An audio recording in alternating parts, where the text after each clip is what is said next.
algún tipo de proyección para dialogar. Digamos, Petro está dejando 9 procesos de paz, cada uno más desbaratado que el otro.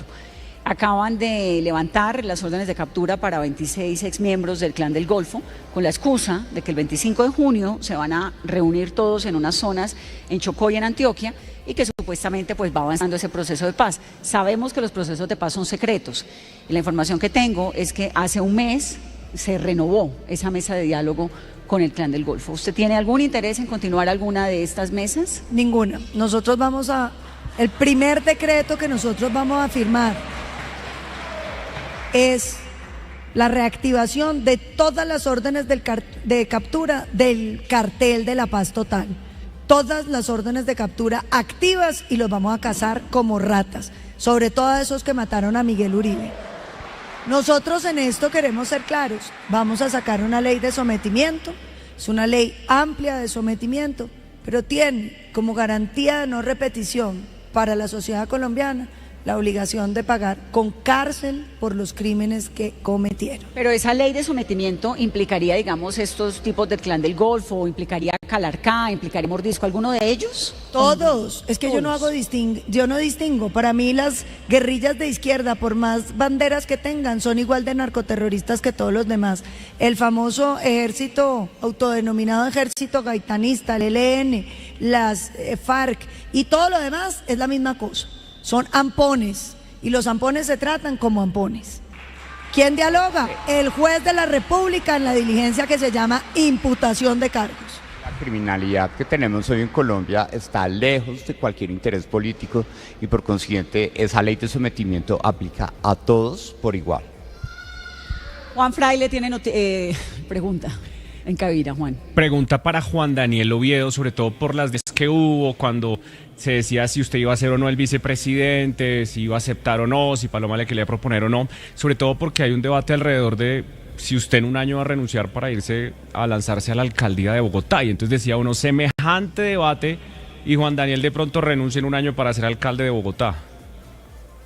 Bueno, yo creo, Juan, y agradezco la pregunta, que tal vez el gran problema de la desconfianza que tiene la gente en la política es que todo el mundo piensa que uno siempre tiene un plan B, o que todo tiene una mentira detrás, ¿sí?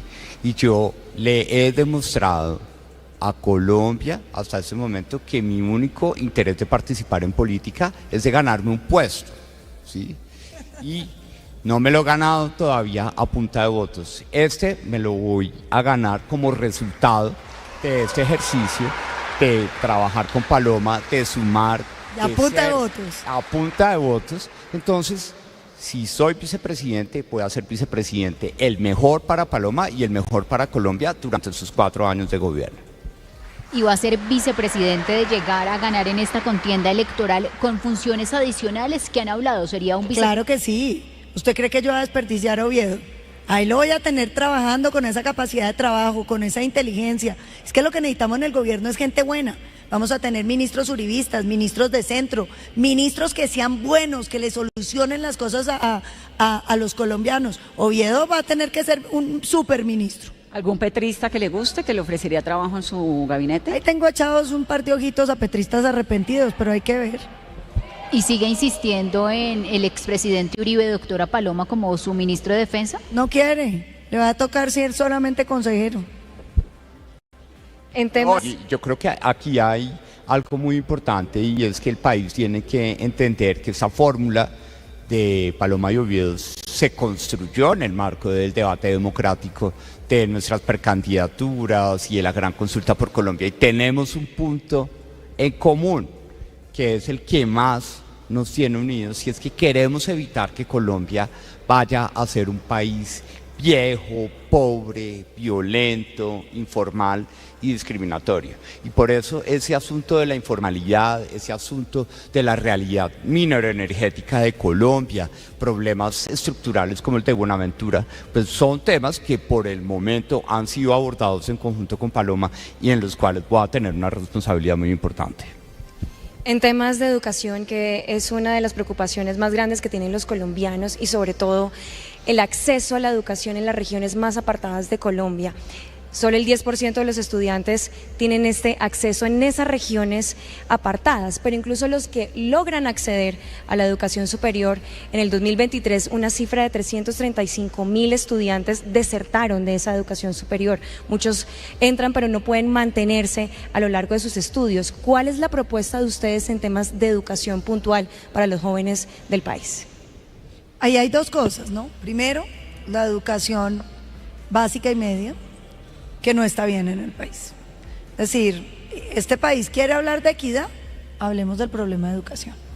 Lo que pasa es que no les gusta hablar del problema de educación. Acaba de salir un estudio del ICESI, la Javeriana y los Andes, donde dicen que el 45% de los pelados que entran a un colegio terminan saliéndose antes de llegar a 11, 45.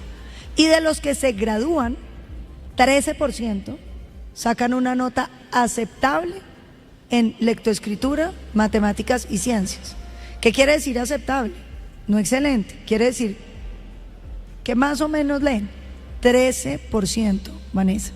¿Eso qué significa? Que la educación como está hoy no nos sirve. Que si nosotros no hacemos un gran esfuerzo para mejorar la calidad, pues usted puede darle un cupo en una universidad, pero ¿qué les está pasando a las universidades? Tienen que recibir los pelados para enseñarles a leer y a escribir, porque no saben escribir bien, no tienen comprensión de lectura. Y ni hablemos de cuando entran a áreas de ciencia, que no tienen los fundamentos ni las matemáticas. Oiga, si nosotros no hacemos eso, pues no vamos a hacer nada. ¿Qué hemos propuesto nosotros? Varias cosas. La primera, va a haber los planes de clases, donde los profesores tienen que cumplir con unos contenidos mínimos de educación que se tienen que transmitir. ¿Historia de Colombia en ese pensum? Pues es historia de Colombia, pero concentrémonos en las tres básicas. O sea, lectoescritura, matemáticas, ciencia. Y ciencia hoy tiene mucho que ver con tecnología. Sí, ciencia es saber programar, saber los lenguajes, poder usar la inteligencia artificial para mirar que el modelo que te está haciendo funcione. Esto hay que tomárselo en serio, es decir, lo otro, yo he dicho, yo estoy que saco y espero que esta semana sea así, el bono escolar. Que las familias pobres y vulnerables de Colombia puedan escoger el colegio de sus hijos. ¿Cómo va a ser eso? ¿Y cómo funcionaría el bono escolar, doctora Paloma? Vamos a crear unos 190.000 cupos donde esos niños pueden escoger colegios privados pagados por el Estado. Y el Estado les paga todo lo que necesitan para que puedan ir a una educación de mejor calidad. Y es que esto no es invento mío. Aquí estuvo al inicio del gobierno Petro el premio Nobel Kremer, con Alejandro Gaviria, que era entonces el ministro de Educación, y le dijo, acaba de hacer un estudio de un plan de bonos escolares que tuvo Bogotá en los 90s, 17% de más acceso a la universidad, 17% de menos deserción, 4% menos posibilidades de necesitar un subsidio a lo largo de su vida. Dijo, no hay ninguna política más efectiva que yo haya medido en el mundo que esta. Nosotros lo vamos a hacer. Luego viene el tema de la educación superior. Yo creo que mi vice les puede contar nuestra ruta de las 3 Es. ¿Cuál es? Yo creo que lo que está planteando Paloma es esa gran revolución educativa que necesita Colombia, de entender que la educación se hace a lo largo de la vida. E incluso antes de la educación básica y media, tenemos una apuesta contundente en materia de educación inicial. Acabar con la corrupción del ICBF y garantizar que los centros de desarrollo infantil sean una realidad en todos los municipios del país. Hoy solamente el 38% de los niños y niñas entre 0 y 5 años accede a un centro de desarrollo infantil. Y para la educación superior necesitamos entender que hoy la flexibilidad y la pertinencia son la clave en un sistema público y privado que tiene que dejar de pelear. Ese gobierno se ha encargado de estigmatizar la educación privada, de decir que solo la educación pública está bien, pero no se ha preocupado por reformar la forma como le damos la plata, nuestro gobierno de Paloma y Oviedo, a las universidades públicas. Y ahí va a haber una reforma para garantizar que haya inversión en tecnología y que las universidades públicas y las universidades privadas conformen un gran ecosistema que le dé respuestas a las ciudades y al país de sus problemas estructurales. Y adicionalmente, si queremos que la plata del presupuesto general de la nación vaya tanto a las universidades públicas como a universidades privadas para garantizar formaciones técnicas y tecnológicas. A mí me encantaba lo de Serpilo a Paga. más de 300.000 jóvenes. Estamos hablando de ¿Van a revivir? Claro. Pues con unas reformas, Con una reforma. evidentemente, porque hoy además las universidades están dispuestas a asumir parte y a entender que el costo marginal de esos muchachos puede ser menor y que necesitamos. Con nosotros, y lo hemos dicho, no solo matrícula cero, vuelve Jóvenes en Acción, para que los pelados tengan la plata para sus fotocopias, para su transporte, para las cosas que necesitan. No es solo la matrícula cero, ahí hay que tener también el soporte adicional. Y en las regiones el acceso a apartadas, crédito. El ICETEX con nosotros revive como Colfuturo, que lo han venido destruyendo desde el día 1 que Yo llegaron. soy becada por Colfuturo, imagínense. Imagínense. Hice una maestría en la Universidad de Georgetown gracias a una beca de Colfuturo que me demoré pues un tiempo en pagar. Pues el gobierno es le muy acaba de triste. quitar toda la plata a Colfuturo. Es una vergüenza. Y además saca un informe tan mentiroso, Vanessa. Voy a grabar en estos días un video para que todo el mundo entienda lo que están haciendo con Colfuturo, que era la oportunidad de que los pelados colombianos pudieran ir a las mejores universidades del mundo. Es que no es lo mismo ir a una superuniversidad que ir a cualquier universidad, porque es que la educación es buena cuando te cambia la vida. Y la que te cambia la vida es la que tiene calidad, que el mundo reconoce como calidad. Y eso es lo que nosotros queremos, oportunidades, pero de verdad. Y la ruta de las 3 es, yo creo que hay que explicarla. Todos los jóvenes tienen que estar en la ruta. O estás empleado, o estás emprendiendo, o estás estudiando. Ningún pelado perdiendo su potencial. Y en las zonas apartadas, que era tu pregunta de insistencia, es clave dejar de lado ese falso dilema, que es que hay que llevar ladrillos a todos los municipios apartados de Colombia para garantizar que la educación pública haga presencia.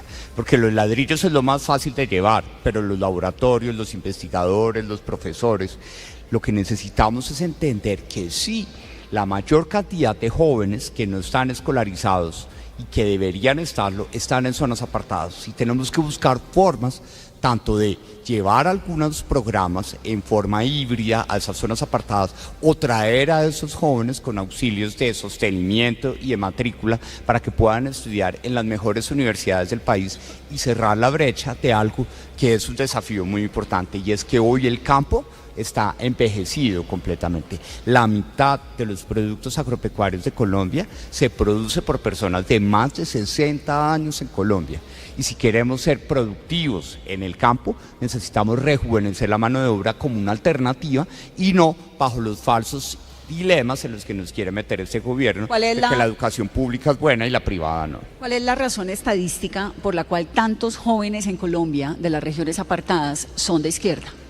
Votan de izquierda y apoyan a Petro. Porque precisamente para mí, y lo que nosotros vemos en los datos en la encuesta de cultura política, es que allá, durante mucho tiempo, nunca se habló claramente. La gran sorpresa que tuvo, Vanessa, el censo de 2018, es que el censo de 2018, y lo dijimos cuando yo fui director del DANE, mostró que en las zonas apartadas del país la proporción de jóvenes dentro de la estructura demográfica del país era más alta. ¿Por qué? Porque en el censo de 2005 el país todavía estaba en un conflicto armado donde el DANE no pudo ir a esas zonas apartadas y por consiguiente aparecieron contados jóvenes que en ese momento eran niños o recién nacidos en ese momento. Y allá nunca se tomó una decisión de establecer una respuesta clara para ellos. Entonces, cuando un presidente dice que va a poner universidades en Tibú, en el Tarra, pero entonces los engaña y pone unas estructuras prefabricadas No funcionan, en servicios que no públicos. tienen agua, que no tienen servicios. Esa denuncia la hicimos Me aquí. pasó en Ocaña. Y que no tienen profesores. Unos jóvenes me interpelaron en Ocaña y dijo, ¿cuál es el problema de lo que está pasando en el Tarra? Pues les dije que verdaderamente poner esa universidad funcional implica derribar todo lo que está hecho para poder tener la infraestructura de servicios públicos y reconstruirla. Entonces esos jóvenes se quedan con la esperanza de que algo va a llegar después de mucho tiempo en que fueron ignorados. Y por eso lo que estamos diciendo, Paloma y Oviedo, es que aquí no vamos a volver al pasado. Aquí vamos a llegar a cumplirle a toda esa gente que gritó en 2022 que quería ser reconocida por un gobierno y que tristemente ese gobierno se dedicó fue a vivir del fracaso al ganar, no cumplir, ponerse a hablar y no hacer. Y nosotros lo que queremos llegar es a hacer un gobierno de 4 manos que trabaje incansablemente para cumplirle a todo el mundo, informales, mujeres, campesinos, población negra, población con discapacidad, indígenas, víctimas, migrantes y la población LGBTQI+ que yo represento.